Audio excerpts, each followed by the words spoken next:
Brought to you by 1-800-NEED-A-GIMMICK.com. To purchase more and donate to the Heart and Soul Foundation, please visit hipstar.ca. It is tonight on Hipstar Tonight.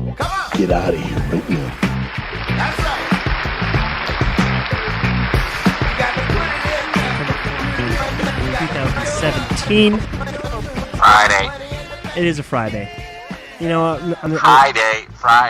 Gonna get some pie day. Gonna smoke weed all fucking day. I just want to say I'm sorry I've distanced myself from you. You know, when I get in really bad ways, something that makes me antisocial the most is when I rely on my vices. When I get too stoned and I just kind of stay indoors. I don't reach out to anybody. For the past couple years, I've been a strong supporter of polygamy. I am an active polygamist, not just for sexual reasons, for the purposes of companionship and friendship as well, which I only involve myself with other active polygamists as well. It's a lot easier, saves the explanation. I'm kind of balancing two girls right now who are very aware of it, and now it's gotten because whenever now I want to stay in and you know, get stoned and just be antisocial and stay inside and not get any sun, they think I'm with the other one all the time. You know, I'm not your number one. You're choosing the other one over me.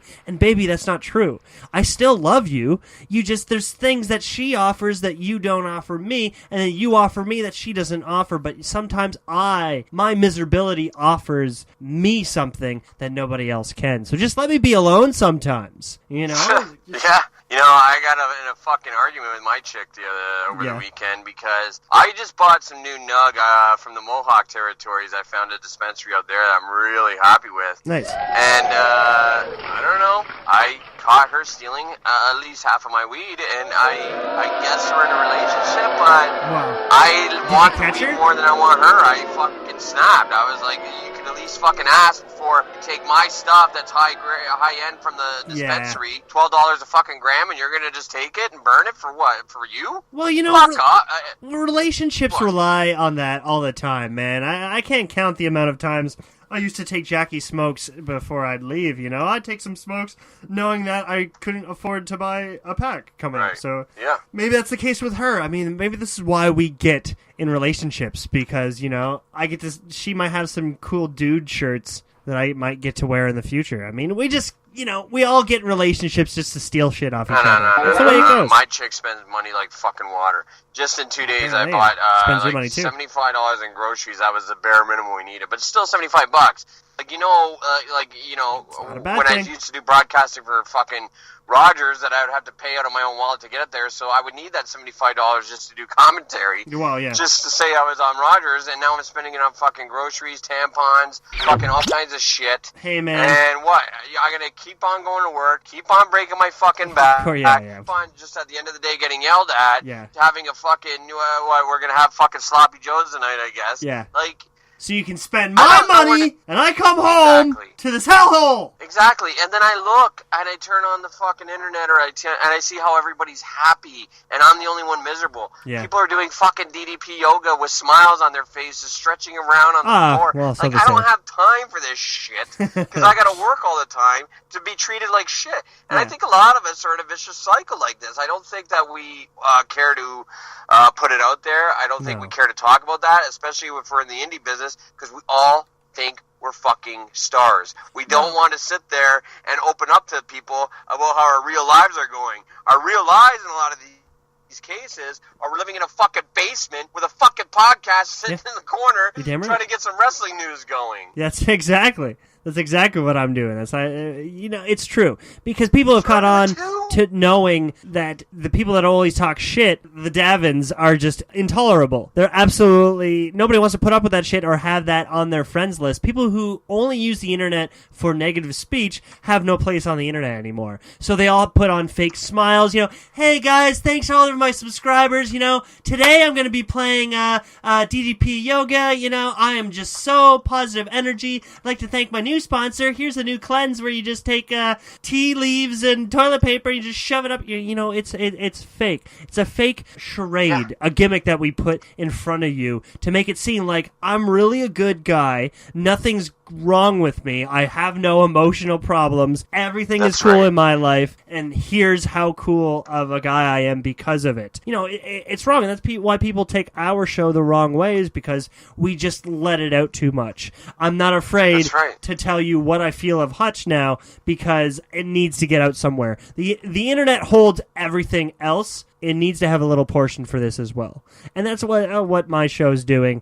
You need to know that back in the day, Hutch rented a venue called the Super Wonder Gallery, had a weird pervert owner who tried to get me to strip down and take naked pictures of me, okay? That's right, and their waitress served roofies in my fucking ex-girlfriend's drink. Yeah, we need to know. Well, we can't always put that on the bartender, right? Like, you can't just say the bartender roofies.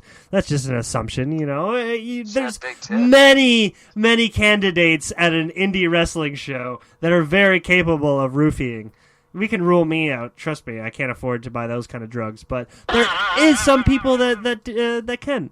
All right, let me ask you this, Hipstar. Okay, I'm going to name 5 people that maybe have been at the Super Wonder Gallery at one given time. Mm-hmm. Now, you tell me, out of these 5 people, who you think may have dropped the roofie, because I'm going to tell you, it's hard to pick. I know. Okay? I know who it is. Number 1, Ronnie Gaff. Number 2, Ricky Johnson. Number 3, Jeannie Johnson. Number 4, Eugene. Or number 5, the bartender. Well, Eugene's an avid listener. I'm ruling him out. He would never, ever do that shit. We missed somebody on the list, and I know for a fact who it was. It is indeed your culprit, your antagonist, your roofier. Ladies and gentlemen, Matt Doink the Clown. That is your roofier. That is to blame for your stress in Ontario for the past 2 weeks. Putting on fake shows that Chris Masters doesn't even fucking know about.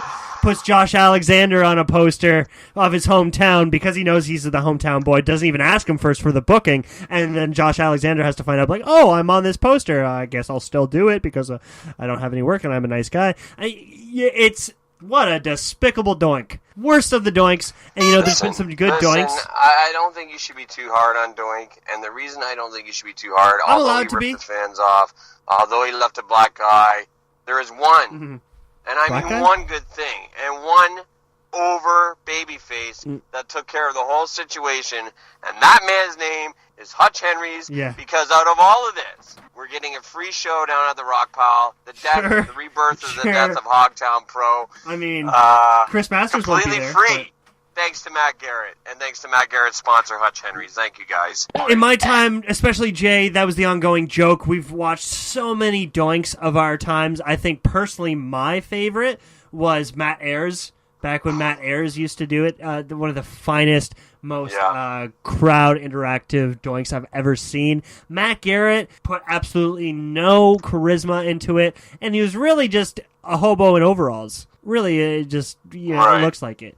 And he acted like the big businessman. Now, Hutch, I don't mean to get off the doink topic. We'll get back to that, but real quick, Hutch, being not that deep into the business, under 5 years, less than probably 3. Sure. I remember him being a big fan of Matt Garrett. I remember Matt Garrett being at the shows. He was telling how over Matt Garrett is. You get excited when Matt would go home with work. How he became a commissioner. Now I'm thinking, I knew the backstory as well as you did with Matt Garrett, that he wasn't the most honorable promoter, and I listened to put him over. I wonder now, that this went down with the new Matt Garrett fuck up and all the boys saying, let's get this guy out of the business. What Hutch actually thinks, obviously Hutch was wrong, and obviously he's trying to save face and doing this free show of course. To save Matt Garrett. Yeah. But, deep down he must think, fuck, maybe this guy really is a fucking asshole and really did rip off people, and I'm trying to save face by having a free show. Why am I doing this? Hopefully. Why do I like Matt Garrett so much? He's the only one that I know. If he had at least one decent humanitarian string in his body, he'd know by now that shit, I should have never felt the need to work with Matt ever before. He's only going to make me look bad, and maybe I'm going to save face, put on a free show to make up for this catastrophe, and just kind of maybe separate myself so nobody thinks that I had anything to do with this situation. I hate to bring this out there, but I do remember a story. My agent, Pee Wee Castles, can back this story up. The disgrace of Matt Garrett kicking Smith Hart out of his house. A sick Smith Hart out of his house because Matt Garrett was going on tour and did not trust Smith. Oh. We invited into his house to live with him. Did not trust Smith in the house by himself and told Smith to find somewhere else to go while he goes on tour. The same guy who you write shortly after his death that this is my mentor, taught me everything about wrestling. He's the reason I'm such an honorable individual today, but he can't stay in my house. Fucking kicked a bedridden vet out of your house and wanted to go on some indie tour. You fucking sick fuck. What is wrong with you? You're sick. You kicked out Smith Hart Yeah. out of your fucking house because you thought he was going to steal from you. Yeah. That is the lowest of the fucking low because you know what, Matt? You stole from the fans. Yeah. You stole from the boys. You stole from every worker in that fucking broke their back in this province. Yeah, you're fucking right. What's a few of your wife's dishes or cutlery or a couple glasses going missing gonna change? You know, you rip people's entertainment off. You took their money and you put on not even that good of a list of draws on your poster. So what is wrong with you? What is wrong if Smith, does steal a couple things in the fridge? What is wrong with that compared to the travesty you put upon Ontario indie wrestling? You answer me that, you schmuck, you goob tube kind of son of a Jacques. I'm at a loss for words, Hipstar. I know. I don't know where to go from here because, I was close to Smith. Smith used to come down to the Lula Lounge every time we were running the Lula Lounge. Yeah, of course. We always talked to Smith. We always smoked weed with Smith. Yeah. And the fact that I thought Matt was doing such a good deed for Smith, I was taking him in. Smith didn't have a place to go at the time. Chuck Simpson kicked him out of the fucking barn. And now, Matt, I can't even talk anymore. It's just disgraceful. Yeah, it is. It's hard to fathom. Get it together, man. Get it together. That's all right. I don't think I can continue the show. I understand. What a heated week, we always do because we store up so much that we want to say, and so much happens when we take a week off. It's not fair, man. It's just not right. And it never is fair because no matter what we try to deliver, we always the feedback that we do get back always seems to be. Oh, you won't like it.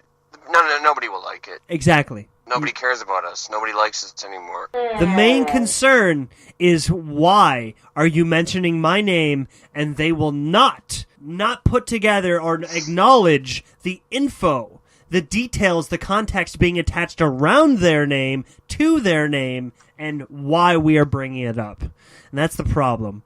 We bring up your name for an issue that needs to be discussed, that needs to be changed in wrestling. Both of you gentlemen, as promoters, should be ashamed of yourselves. Yeah.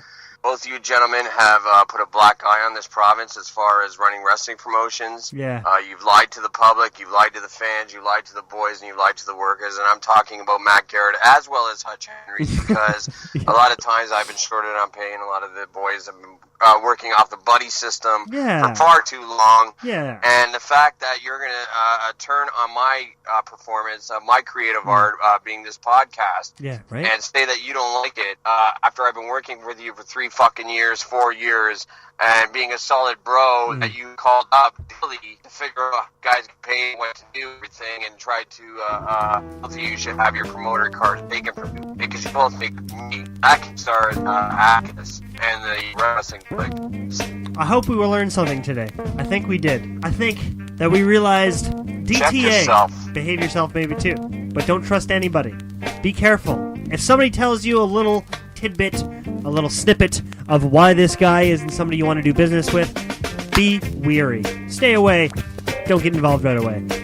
That's a rookie's mistake. Everybody gets so excited to make new friends around here that they don't really do research or realize who they're working with. You gotta become a little stronger. Bullshit. It's bullshit. Have a happy Friday, my man. A good weekend. Enjoy all the great shows we have coming up. Take your pick, I suppose. We will see you in the new week, where we'll have a new, fresh peace of mind. Good night. Good night, Chris LaPlante, wherever you are. Until next time, this is Tonight. Tonight on Hipstar!